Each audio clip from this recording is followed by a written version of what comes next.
Hello YouTube friends, let's talk grocery shopping and take a look at some market data using Python and Matplotlib. Welcome to another market analysis session. So there was an interesting article in City AM, which is a free daily business paper in London, entitled Online Grocery Shopping Growth Stalls Amid Consumer Frustration. Let me read you a quote. In 2018, just 45% of consumers said they did grocery shopping online, 4% down from 2016, according to research from analyst Mintel. I mean, this is like a downwards drift. The research involved surveying 2,000 internet users, found 63% of them had an issue with an order in the past year. Of those who did not shop online, 73% said they preferred to choose fresh products themselves, while 24% said the delivery charges were too high, and 18% were unhappy with the minimum spending levels required. So a lot of issues, right? I mean, there is obviously high expectation for this type of service, and also, there is a cost issue. So I think it's a tough situation. This is in the UK. The situation in the US is about the same. There's also an article, this one is in The Atlantic, entitled "Why People Still Don't Buy Groceries Online." And I quote from there, 22% of apparel sales and 30% of computer and electronic sales happen online today, but the same can be said for only 3% of grocery sales, according to a report from Dutch Bank Securities. I mean, there's definitely some expectation issues, and there's a model that's tough. It's such a slim margin that I think it's time for us to free ourselves from thinking about it as an extension of a supermarket and more as a completely new model where you have to accept how things are going to work. It's going to have to be focused mostly on urban areas where people are busy and are willing to pay a premium, and where, the color of the banana may not be in your control. It may be yellow, it may be green, it may be black. Right? That's what you get. So welcome to the Barrel Mail Show. My name is Manuel Monetizing. I'm the author of a new book right here called The Little Book of Fundamental Indicators, where I share my favorite hands-on market analysis fundamental indicators and the data sets that go with it. Kind of what we're doing here. It looks at things like the S&P 500, unemployment, real estate, the CPI, the VIX, and a few other things, interest rates, a few other things. So, sign up, upper right corner for my newsletter, so you can, I'll let you know when the book is out. Connect on Twitter, Instagram, and of course, subscribe to the channel. Walmart in the US is considered the number one online e-grocery store. Its motto is like your neighborhood Walmart store. And that's the problem. It's not a neighborhood Walmart store. It should be a mean logistic delivery service where if they can't optimize the delivery routes, if you're not okay by paying a little premium and a little opacity with what you get, it's not going to work, right? So it's never going to be cost effective.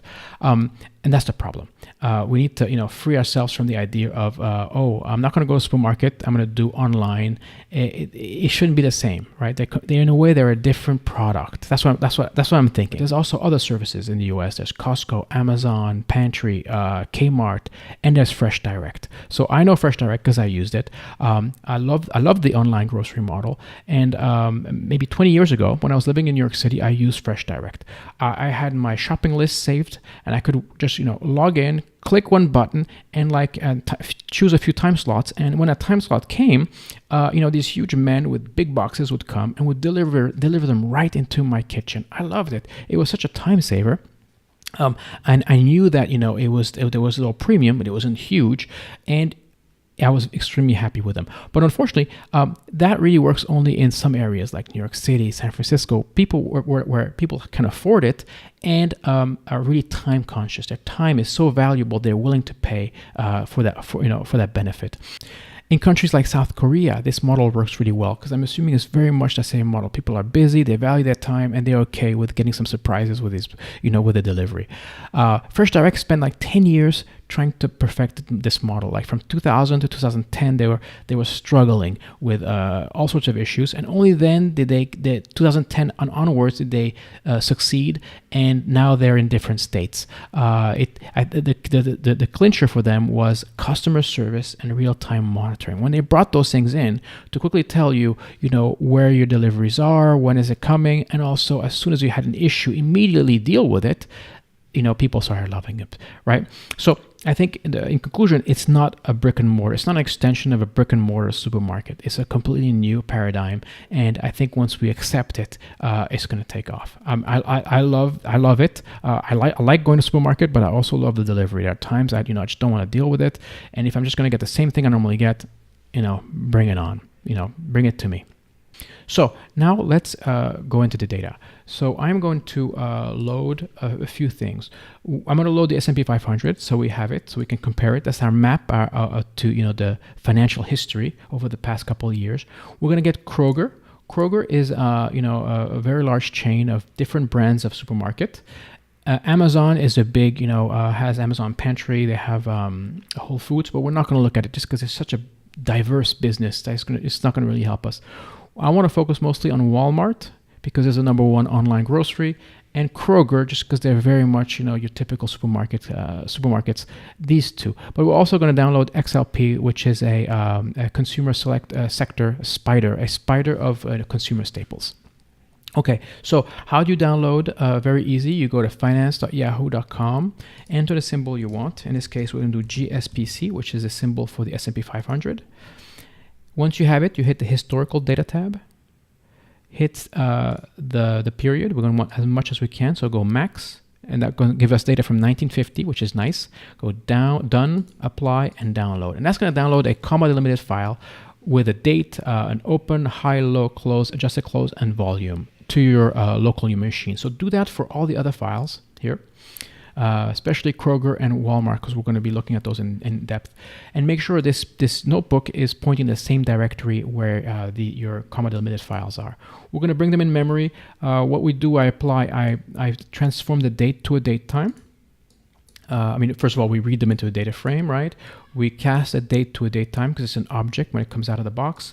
We're going to rename it because each one is going to be called adjusted close, and we're going to clump them all into one data frame. We can't have them all called the same one. So we're going to rename them to reflect what they are. And finally, we're going to take the percentage change. Percentage change is simply, the change from one period to another. We ignore the entire history. If it goes up, it's going to be a positive number. Down, it's going to be a negative number. And it's a form of normalizing it, meaning that instead of thinking about dollars, we're going to think about percentage change. And we can compare things that are in different scales, different dollar scales, right? Take a peek, looking good. Okay, now we need to kind of adjust the amount of data we have because they don't all start at the same date. It looks like Amazon is the one with the least data, so we could use Amazon to cut it off, but it can be whatever you want. Then we're going to plot everything together. So this is simply we're going to use the AX twin, axis twin X function, which can allow us to plot different data sets, time series on their own scales. So each one, we're going to have 4 different Y scales here. It's going to be hard. It's going to be hard to see, but let's see what happens. So here we see the S&P 500. Our map is in blue. We can see the market, the tech crash, the real estate crash. This was called the Great Recession, and then kind of this bull market we've been having since 2009, right, going straight up. In it, we see it's hard to see, but to make a long story short, let's just look at Walmart and Kroger. So I'm going to plot them on their own, just so we can see what's going on here. So here we see Walmart in blue and Kroger in red. We see a very strong growth after 2012 for Kroger, then kind of a crash while Walmart took over. So let's dig into this. This is interesting stuff. This is what we want to do as as financial analysts. So what we're going to do is we're going to merge them all into one data frame. We're going to put Kroger, Walmart, and XLP into one single data frame. It's just doing a left join if you were in SQL. We're going to impute missing data using the forward fill. If there is a missing piece of data, we're simply going to say, okay, take whatever you had before and bring it forward. And we're going to remove the nulls after that if there are any nulls. So now this is what we're going to look at. What we really want to focus on is taking the percentage change of Walmart minus the percentage change of Kroger. That means that value is going to hover on a zero line. If it's a positive above zero, that means Walmart is stronger than Kroger. If it goes negative, Kroger is stronger than Walmart. So it's very interesting to focus on two similar products and really see where the differences are.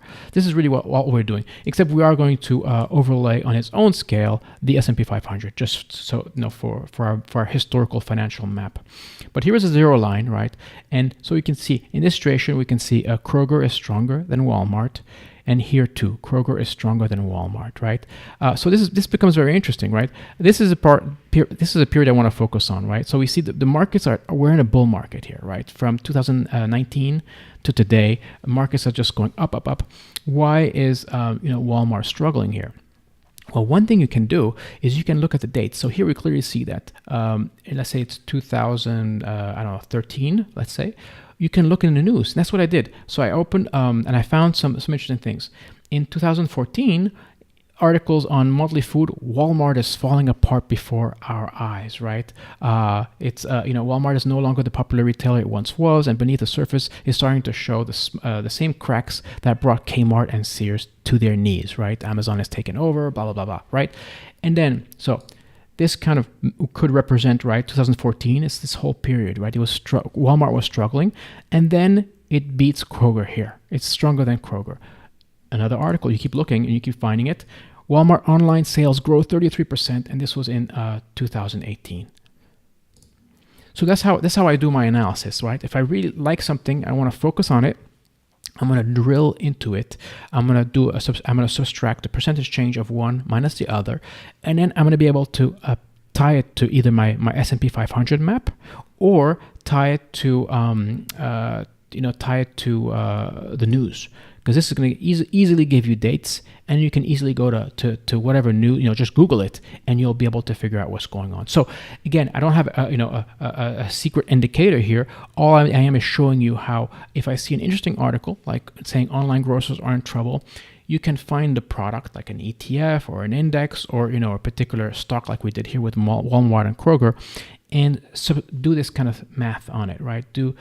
Subtract them, the percentage change, because they're on the same scale, subtract them together and plot them on a zero line and see why one is winning over the other, and then dig into the news. And this is how, I educate myself on these financial things. Thanks for watching. Catch you next time.